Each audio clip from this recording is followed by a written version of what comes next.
Boa noite. Preparados para conhecer alguns dos equívocos da igreja? Não Lagoinha, você, igreja.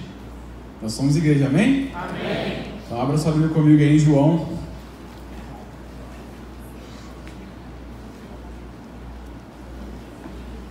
Eu gostaria de iniciar essa série nós vamos falar hoje sobre identidade.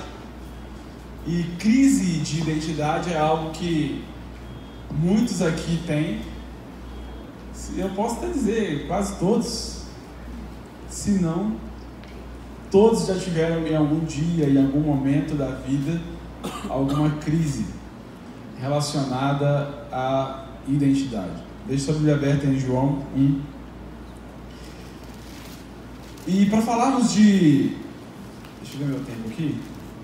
Para falarmos de crise, falarmos de identidade, nós precisamos também falar sobre igreja. E nós somos a igreja.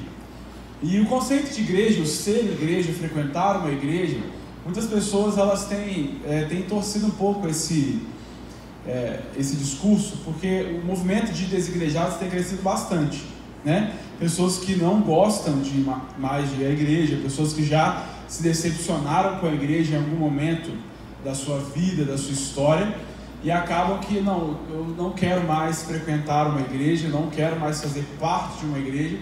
Mas algo que nós precisamos entender é que igreja não é somente uma instituição, né? Não é você se reunir somente aqui. Igreja é você.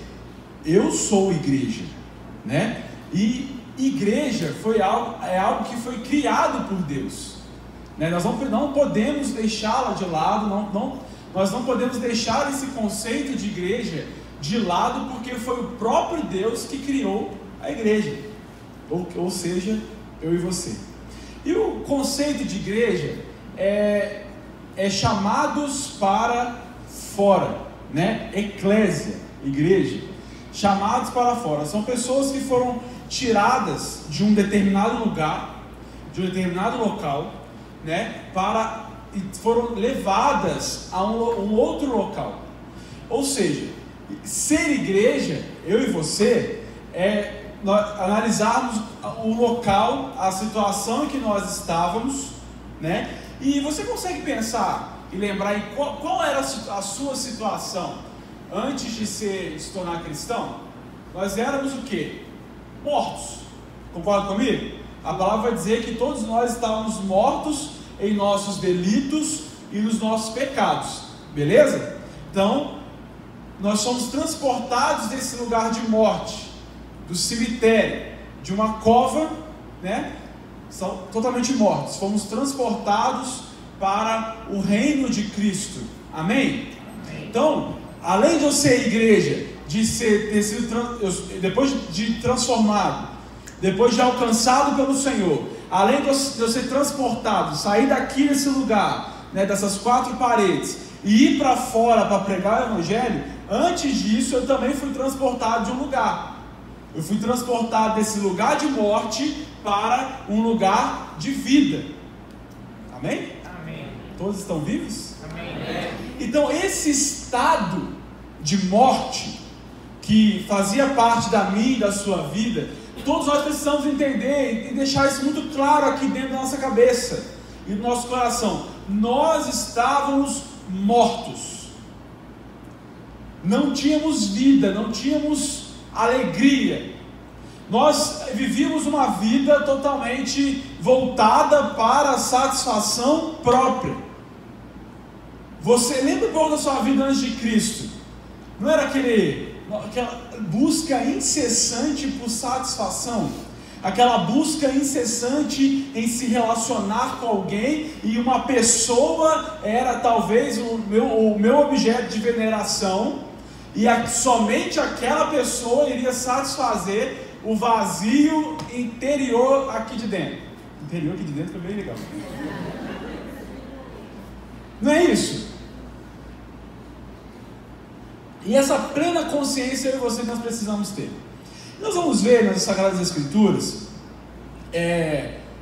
um processo lá em Gênesis. Ruth, você já vai chegar aí, João, tá? Pode ficar calmo. esse lugar de morte, nós vamos ver que nós entramos nesse lugar de morte lá em Gênesis, vai contar essa história. Em Gênesis 3, né, vai falar da queda. E aí, a partir dessa queda de Adão e Eva, todas as pessoas que nasceram após essa queda, nasceram com o coração caído, com a natureza pecaminosa, ok?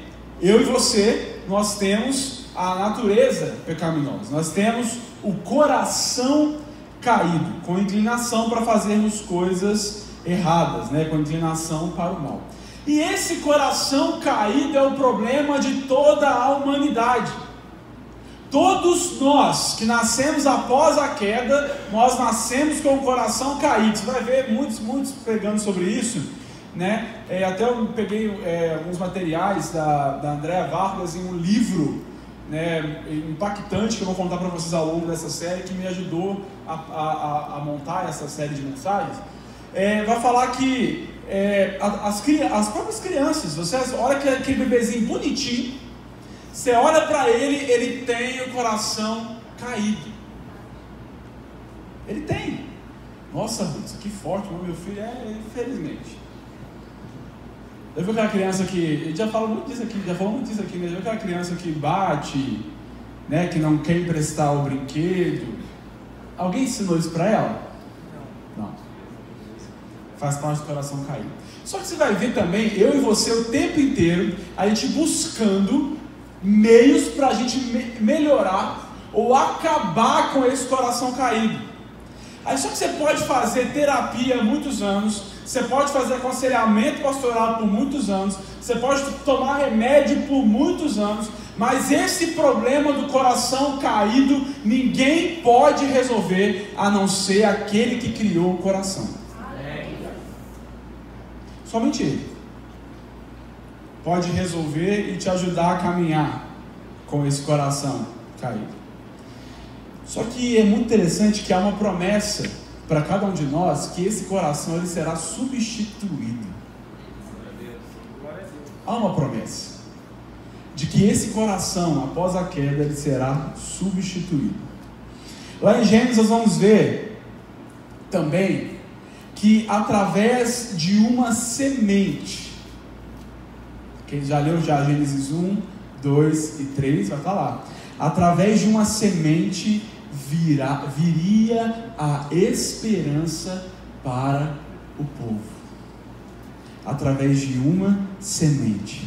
E o homem tinha acabado de cair na mentira que Satanás tinha contado para ele. Lembra do texto lá atrás? O homem tinha acabado de cair na mentira que a serpente contou, e logo depois o texto vai dizer que através de uma semente viria a esperança. Por que eu estou contando tudo isso? Porque nessa mentira que Satanás conta, nós vemos que a crise de identidade começou nele. Esse problema de identidade que eu e você nós temos começou em Satanás. Por quê? Ele era um anjo de luz. Aí ele foi por conta de não gostar de quem ele era. O que ele fez? Ele se transformou. E aí começou a contar mentiras atrás de mentiras. Porque ele tem crise de identidade. Ele tem crise de identidade. Ele não queria mais ser um anjo de luz. Ele queria ser além. Ele queria ser uma pessoa diferente. Um anjo diferente. Não vou falar que eu estou falando heresia aqui, que anjo é uma pessoa. E ele caiu por tentar ser uma pessoa que ele não era. E ele vem trabalhando, ele vem contando mentiras até hoje para destruir a minha e a sua identidade. Ele tem feito isso até hoje. Comigo e com você. Ele como eu falei, ele começa no anjo de luz, aí vira uma serpente que começa a falar mentiras lá em Êxodo, em Gênesis, como nós vimos. Só que precisamos entender que o único poder que ele, Satanás, tem é de falar mentiras. Esse é o único poder que ele tem. E o seu objetivo é fazer discípulos. E quem são esses discípulos? São as pessoas que têm crise de identidade. São as pessoas que acreditam em tudo que Satanás diz a elas. Esses são os discípulos que Satanás quer fazer. Já que ele tem crise de identidade, ele quer que eu e você também a gente tenha. Quem está aqui comigo? Satanás, ele quer destruir a sua identidade. Sabe por que ele faz isso? Porque ele, destruindo a sua identidade, ele destrói você e o seu destino. Ele destrói você e tudo aquilo que pode virá a acontecer com você depois dessa destruição. Então, beleza. A história não vai falar só disso, né? Que Satanás tinha crise de identidade, contou uma mentira lá para o homem estava lá, ele e a mulher, contou uma mentirinha que eles poderiam mudar, que eles poderiam deixar de ser aquilo que eles eram e adquirir mais conhecimento, né? Mudar, né? Ter o mesmo conhecimento que Deus, beleza. Só que não é só isso que o texto vai nos dizer. Nós vimos também que quando Adão e Eva comem do fruto, ali naquele exato momento começam os conflitos. Você percebeu? Lembra da história? Por quê? Aí quando Adão vai lá, ele percebe que ele está nu, e já ficou doido, não tinha essa percepção. Aí quando começa aquele diálogo dele com Deus, o que ele faz? Ele fala que a culpa é de quem? Da mulher. Olha o conflito dele aí. Conflito de pessoas. A partir do momento que a identidade, que Satanás começa a tentar trabalhar a identidade dele, e ele cai na mentira de Satanás, começa esses conflitos que ele pega e fala assim: a mulher que você me deu, a culpa é dela. É como se ele tivesse falado assim: a culpa é sua, porque você que me deu ela. Aí vai para a mulher que vai lá e coloca a culpa em quem? Na serpente. O homem coloca a culpa na mulher, a mulher na serpente, o homem culpando a mulher, que está culpando a Deus, que coloca... Está vendo que de lá para cá, o homem está mergulhado em diversos conflitos. Seja conflito entre os irmãos e conflito interno. Tudo começou por quê? Porque a identidade dele foi alterada lá atrás. Ele tinha uma identidade, veio Satanás, contou mentira, ele caiu. Começaram os conflitos internos, começaram os conflitos com as pessoas, e estamos mergulhados em conflitos porque nós esquecemos de quem nós somos. E aí o texto vai continuar, vai dizer que a semente foi anunciada, e um dia virá a semente, e essa semente virá do corpo dessa mulher. Lembra do texto lá em Gênesis 3? A semente virá do corpo dessa mulher, e a semente vai vir esgabar e vai esmagar a cabeça da serpente. A semente foi ferida, não foi? Como o texto diz lá em Gênesis. Mas a semente venceu. A semente venceu.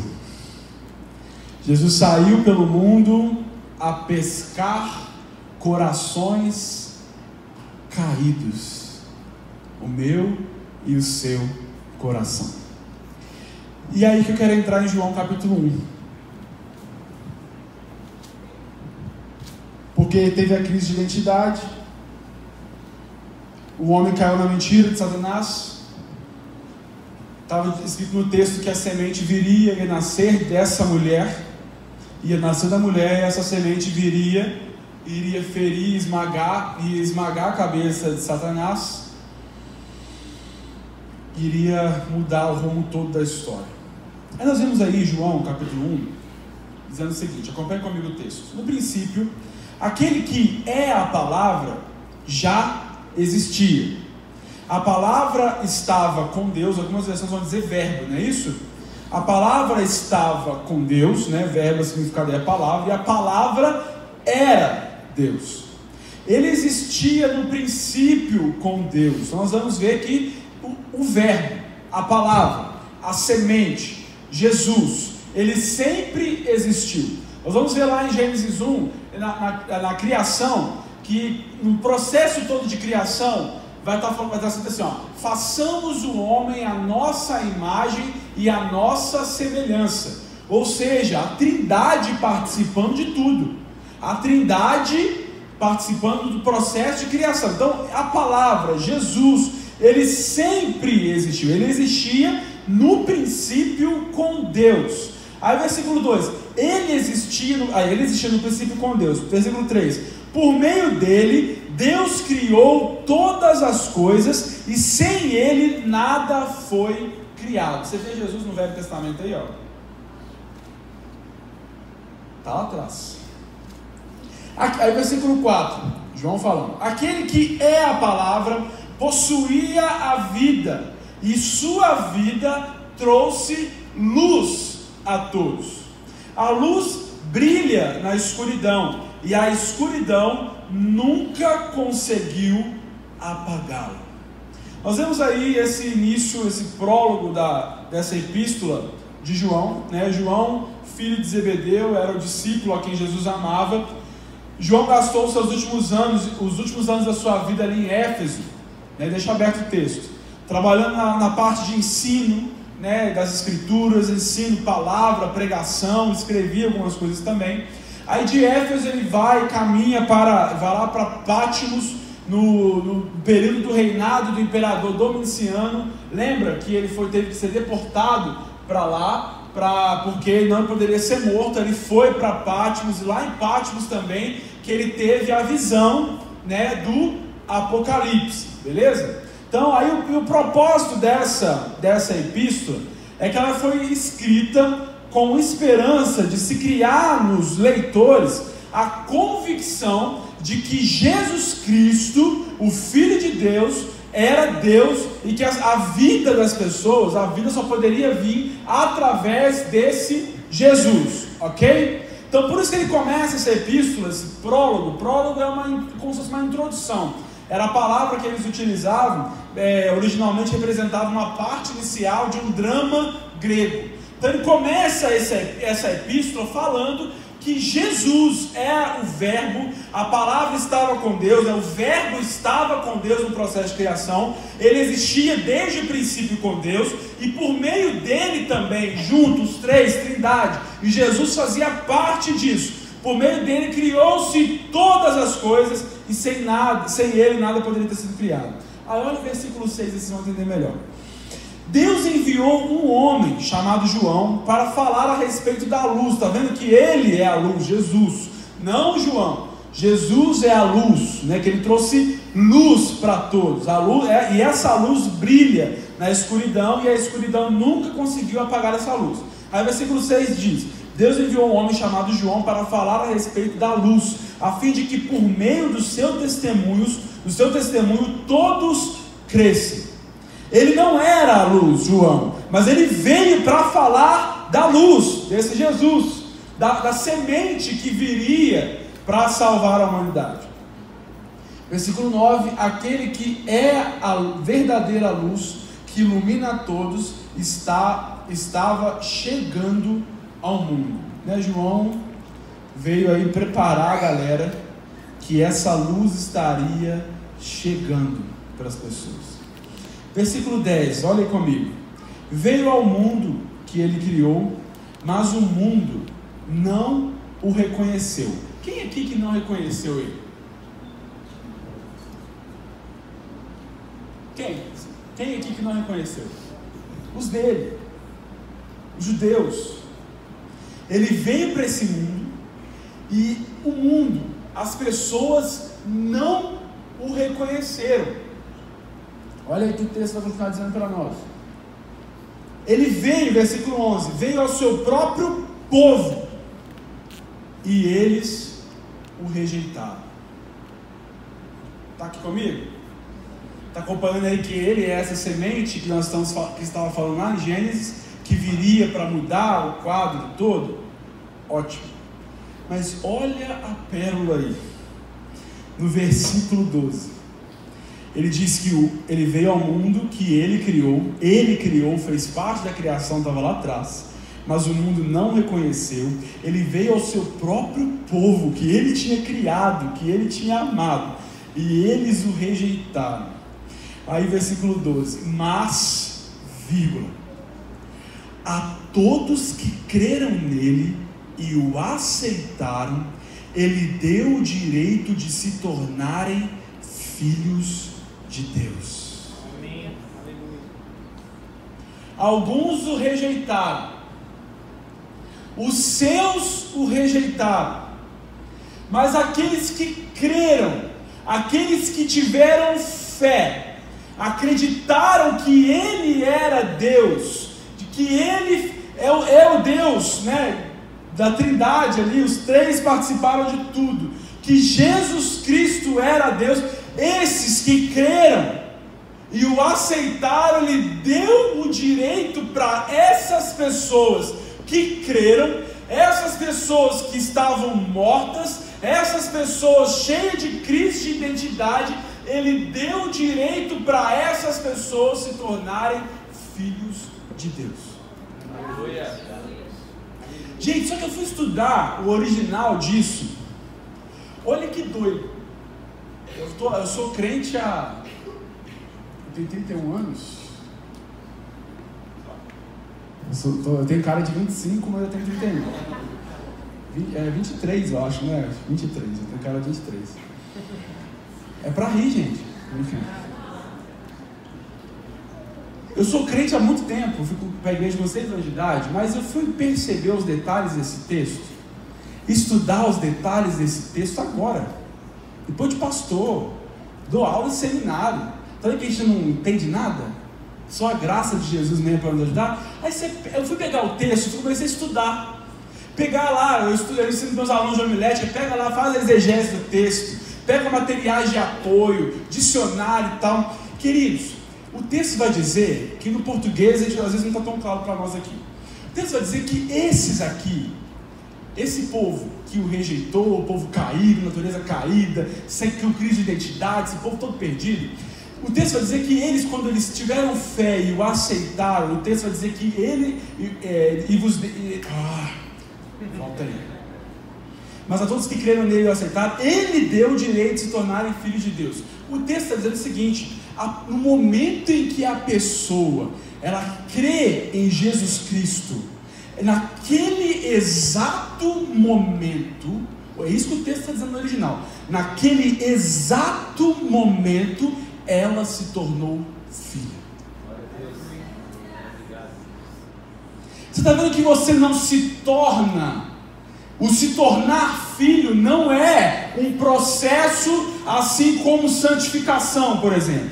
Nós vamos o tempo inteiro trabalhando para nos tornarmos santos, porque nós somos alcançados, amém? Santidade é um fruto, é uma evidência de que eu fui salvo. Mas o original, o texto aqui vai dizer que aqueles que naquele exato momento creram e o aceitaram como Deus, como Senhor, como Salvador, entenderam que Ele é Deus, naquele exato momento deixaram de ser mortos, deixaram de ter aquela crise de identidade, de não saber o que é, de ficar buscando por aí formas de satisfação pessoal, de ficar buscando por aí pessoas para suprir uma carência interior. O texto vai dizer que no exato momento em que reconhecemos que Ele é o nosso Deus, naquele momento nos tornamos filhos. Aleluia. Você entendeu? Nesse exato momento, a minha, a sua crise de identidade pode ir embora. Aleluia. E olha aqui o texto vai continuar dizendo para mim e para você, versículo 13. Esses filhos, esses que reconheceram que Ele é Deus, estes não nasceram segundo a ordem natural, nem como resultado da paixão ou da vontade humana, vírgula, mas nasceram de Deus. O que João está dizendo aqui? Está falando o seguinte, está falando nascimento natural. Nascemos de uma mulher, nascemos em pecado. Isso não é isso? Porque o pecado entrou na humanidade lá atrás, então nascemos, fomos frutos de quê? Né? Entenda, gente, né? Não é que seu pai e sua mãe pecaram, aí, não, adulteraram, você nasceu. Entenda. Conta que nós já está em nós aqui esse pecado. Ele está falando o seguinte, ó, essas pessoas que acreditaram, essas pessoas que tiveram fé em Jesus Cristo, lembra do povo caído, o povo morto, o povo perdido, que era eu e você? A partir do momento que nós cremos nele, eu creio em Jesus Cristo, me tornei filho, e aí está dizendo o seguinte, esses não nasceram de parto normal ou cesárea, eles não são frutos de uma paixão humana, e aqui que o texto também está dizendo o seguinte, na minha versão fala da vontade humana. Esses não nasceram do pai e a mãe, planejaram a gestação, né? Planejaram tudo bonitinho e tal, para tê-los, não. Eu entendo esse texto assim, ó, está ignorando totalmente esse nascimento de ordem natural que eu vim com o pecado, e está dizendo o seguinte, não, eles não nasceram de ordem humana, não nasceram de vontade humana, mas nasceram de Deus. Aí o novo nascimento, o tão famoso novo nascimento que eu e você nós ouvimos. O novo nascimento é isso.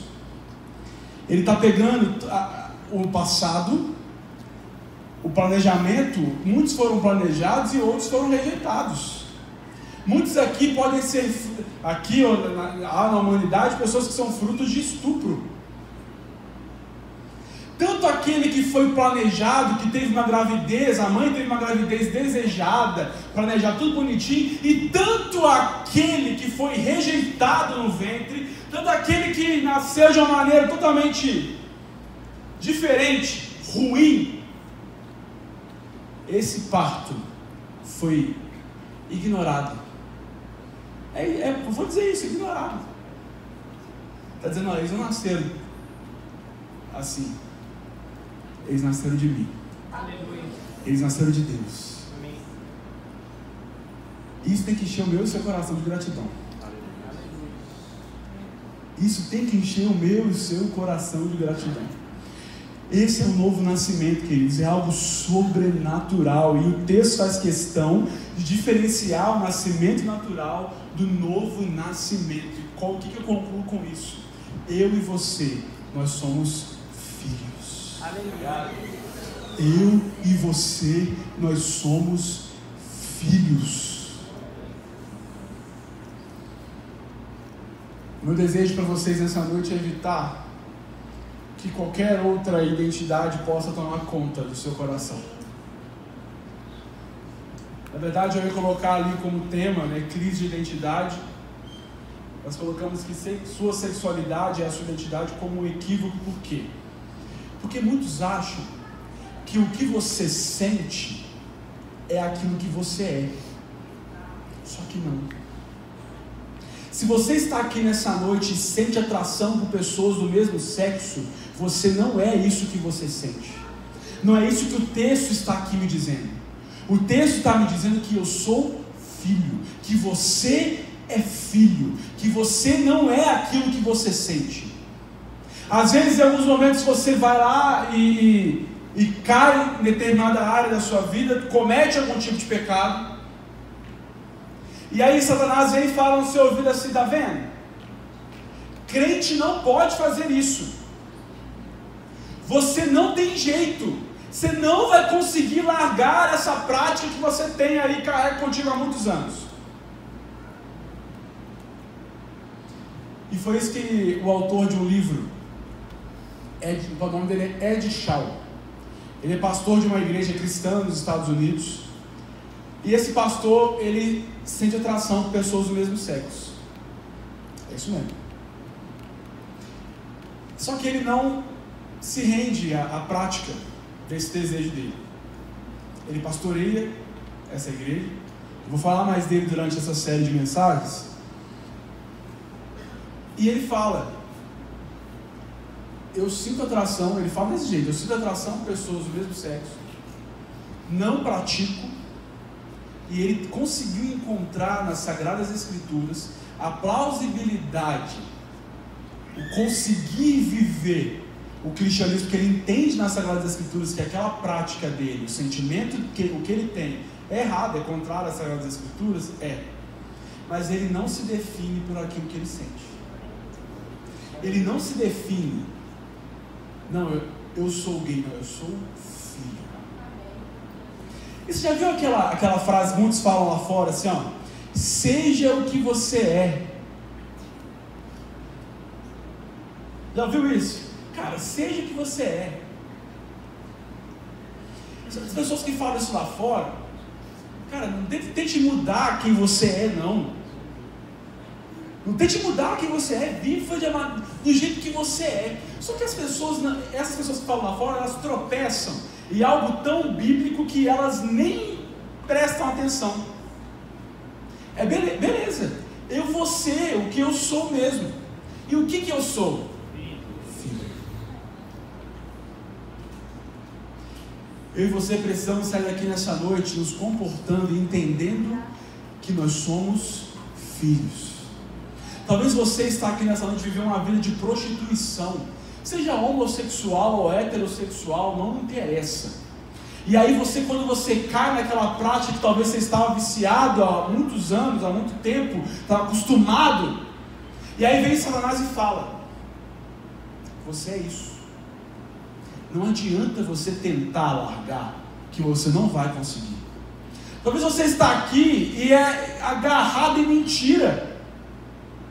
O Alhurt está comparando mentira com prostituição, com homossexualidade. Porque a Bíblia iguala pecados. E aí Satanás vem e fala assim, ó, você é um mentiroso.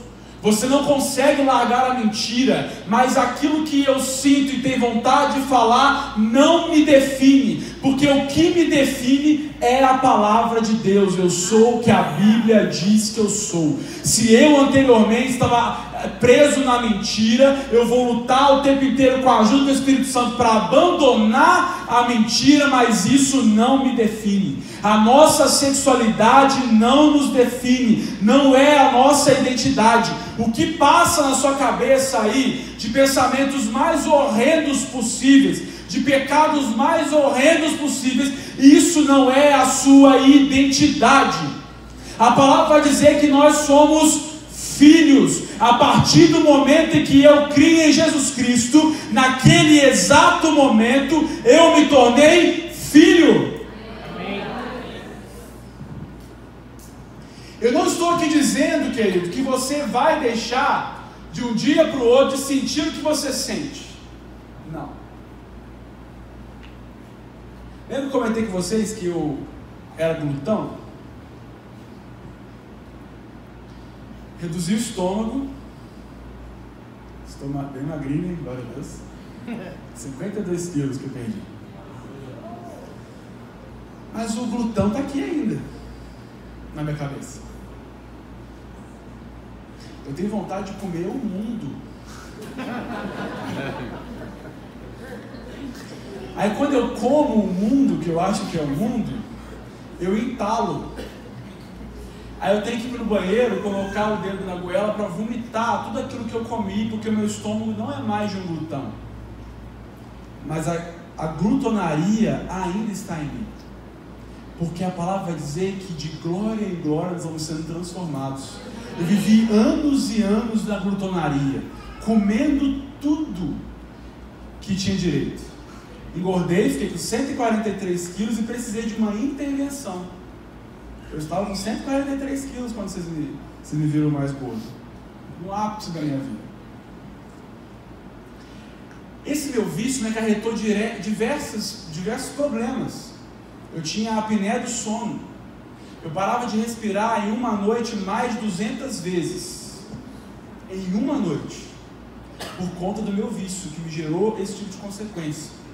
E aí a questão é o seguinte, que eu fiquei anos e anos tendo a apneia do sono, parando de respirar, que é isso? Muita gordura aqui, fecha esse canal aqui, né? E à noite, quando relaxa, né? Quem for profissional da saúde aqui vai saber explicar melhor do que eu. Então isso aqui, muita gordura aqui nessa região, aí na hora de dormir isso aqui relaxa, fecha o canal, para de oxigenar o cérebro, por isso eu ficava o dia inteiro com sono, sem disposição nenhuma, e começou a me causar esquecimentos. Eu fui procurar ajuda porque comecei a esquecer das coisas. Então aí tá aí, desculpa que eu esqueci vocês. Eu estou me recuperando isso aí ainda, tá? Esqueci de alguma coisa que você me pediu, minha memória era ruim. Mas o que aconteceu? Tô brincando. Mas o que aconteceu? Eu tive que procurar, porque em uma noite, mais de 200 vezes por conta do meu vício. Eu procurei ajuda. Aí você faz a cirurgia. Aí muitos comparando a nossa vida, a gente não, vem para Cristo. Aí vem alguém e faz uma oração forte para acabar com a minha glutonaria, com a minha mentira, com a sua perversão sexual, e para isso, para aquilo, aí a gente é tocado emocionalmente para aquela oração forte, que quero te dizer, entre parênteses aqui, não existe oração forte, tá bom? Não existe oração forte, existe oração com fé e oração sem fé, tá? E aí, acha que vai resolver, fiz a cirurgia, feliz da vida, 15 dias com um copinho de cafezinho assim, ó, quase morri, quase terminei meu relacionamento. Porque mexe aqui, ó, com a cabeça. Mexe com o emocional, esse processo de desintoxicação. Você está conseguindo entender? Por que eu estou contando isso? Eu fui liberto da glutonaria assim que eu dei uma intervenção cirúrgica? Não. Eu estou passo mal direto porque ainda eu estou lutando contra esse pecado. Porque glutonaria é pecado. Eu queria compensar uma falta que aqui, ó, ansiedade. Sou pastor e sou ansioso. Essa ansiedade compensando em tudo em quê? Em comida. Da mesma forma você. Só que a diferença é que o meu pecado é diferente do seu. Se eu começasse a... E não só esse pecado que eu tenho, não, tem muitos. E se eu começar a me basear, colocar como parâmetro da minha vida as minhas práticas, o que eu penso e o que eu tenho vontade de fazer, acabou. Eu ignoro de vez isso daqui, porque o texto está dizendo que a partir do momento que eu crio, me tornei filho, mas não está dizendo que eu fui liberto de mim mesmo, que eu fui liberto de toda a prática pecaminosa, que eu fui liberto dos meus pensamentos glutão. Não! O texto está dizendo que eu preciso entender que eu sou filho, que eu me tornei filho, estava naquele lugar de morte, lugar de depravação, lugar todo errado. Ele me transportou para o reino de Deus, eu me tornei filho, e agora eu tenho o Espírito Santo habitando em mim, me ajudando a encontrar a plausibilidade nas Escrituras Sagradas para conseguir viver bem. É porque é essa palavra que vai me direcionar e me ajudar a viver de acordo com ela. Agora, se eu começo a pegar tudo que Satanás, ou tudo que a minha natureza caída quer que eu faça, eu vou viver mergulhado em pecado, eu vou viver mergulhado em conflitos, porque eu estou seguindo aquilo que a minha carne está dizendo, e aquilo que Satanás, aquele que tem o pai da crise de identidade está falando. E eu vou ignorar e não vou conseguir viver uma vida mais tranquila com Cristo. Você está aqui comigo? Amém. Deus quer que você seja você, o você real. Você viu aquela canção daquela ministra e pastora Pitty, seja você mesmo que seja estranho? Seja você. Deus quer que você seja você. Só que esse você que Ele quer que você seja não é o você do que as pessoas falam que você é, não é o você que você acha que você é, mas o você que Ele quer que você seja é o que a graça diz que você é. Terra! É esse você que Ele manda você ser. Muito você, né? Esse pastor, o Ed Shaw, ele fala o seguinte: Ele não deixou de ter os desejos que ele tem. E ele falou assim, certos momentos eu tenho vontade de ir assistir um trailer de filme, conta isso no livro, de assistir alguns filmes em que um ator que eu acho muito bonito vai aparecer semi-nu nesse vídeo. Um pastor conta isso. Aí ele falou, me sinto tentado a entrar e assistir esses tipos de vídeo, de homens que atraem ele olhar esses caras. E aí quando ele vai, entra e olha, ele se sente mal depois. Aí no momento em que ele está confessando a Deus, se arrependendo, vem Satanás e diz aquilo que nós falamos anteriormente: você é isso, você não vai conseguir largar isso, porque isso já faz parte de você, isso já está aí, entranhado em você, e você não vai conseguir largar. Mas algo que ele fala nesse livro e que eu consigo ver claramente nas Sagradas Escrituras, ele fala assim, eu não deveria ter feito o que eu fiz.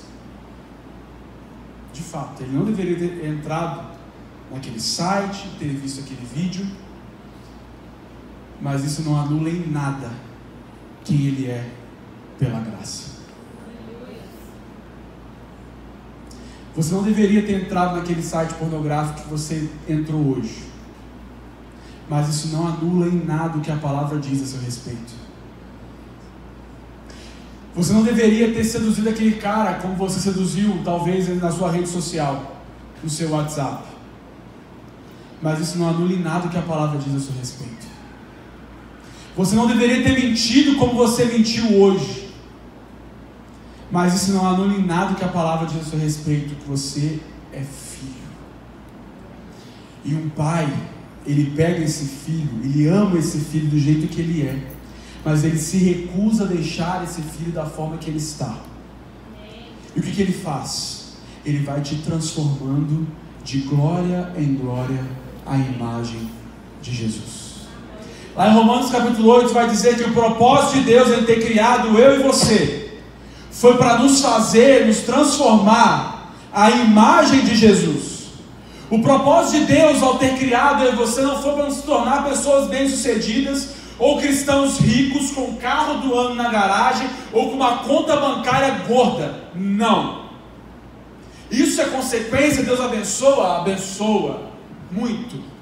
Só que Romanos vai dizer que ele nos chama, aquele que os chamou, ele justificou. O que é justificado? Agora no texto vai dizer Romanos 8, no passado. Esses que ele chama para perto, que o reconhece como Salvador, que ele dá o direito para as pessoas se tornarem filhos, ele justifica. Justificação é um ato, foi um ato que aconteceu naquela cruz há mais de 2000 anos atrás e que não tem como ser cancelado. Aconteceu, acabou. Essas pessoas que ele justificou, essas pessoas, o propósito dele está escrito lá em Romanos 8, é te transformar à imagem de Jesus.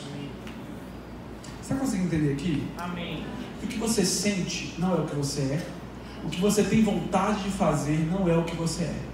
Eu estou dizendo que você hoje, após a oração final, você vai ser liberto de tudo aquilo que você sente, de tudo aquilo que você tem vontade de fazer. Não. Acabar o culto, pode ser que você tenha vontade de fazer algo errado. Talvez coisas que eu citei aqui, ou coisas que eu não citei. Mas a diferença é que você precisa entender que você é filho. E um filho anda perto do pai. E um filho deixa o pai transformá-lo. Pode ser que você lute com a sua mentira até Jesus voltar. Pode ser que eu lute com a minha glutonaria até Jesus voltar. Só que a diferença agora é que a minha luta é com o próprio Deus habitando dentro de mim, me ajudando, me fazendo perceber o quão errado eu sou, o quão pecador eu sou e o quanto que eu preciso dele. Porque quando eu estava morto no meu delito, eu não entendia que isso era errado. E o texto de Romanos vai continuar dizendo que esses que ele chamou, esses que ele justificou, esses ele glorificou. A palavra, o verbo está no passado. Esses ele não glorificará. Olha lá em Romanos 8, a partir do versículo 26, vai dizer isso. Ele nos glorificou. Esses filhos, Ele já deu direito de nos assentarmos com Ele nas regiões celestiais. Você pode dizer amém por isso? Amém. Isso me faz lembrar uma canção dos Arrais. Eu vou fechar. Ela vai dizer, é uma canção que nós até tocou aqui antes.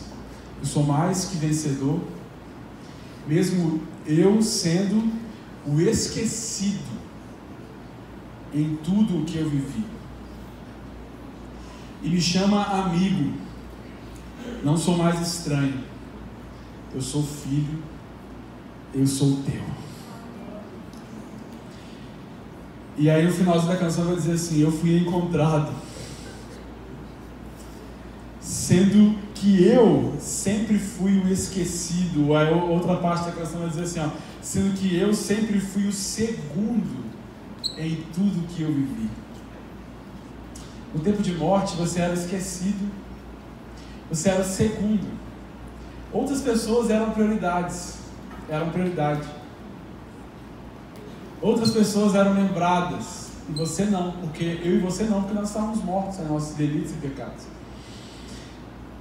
Eu não sou mais estranho, eu sou filho. Eu fui encontrado, eu sou filho.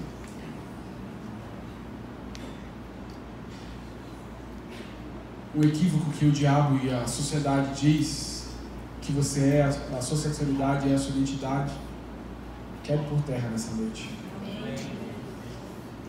O que Satanás tem falado talvez no seu ouvido, que você é pervertido mesmo, que você é mentiroso mesmo, que você é isso que você pratica e é isso que você sente. O texto nos mostrou nessa noite que nós somos filhos. Amém?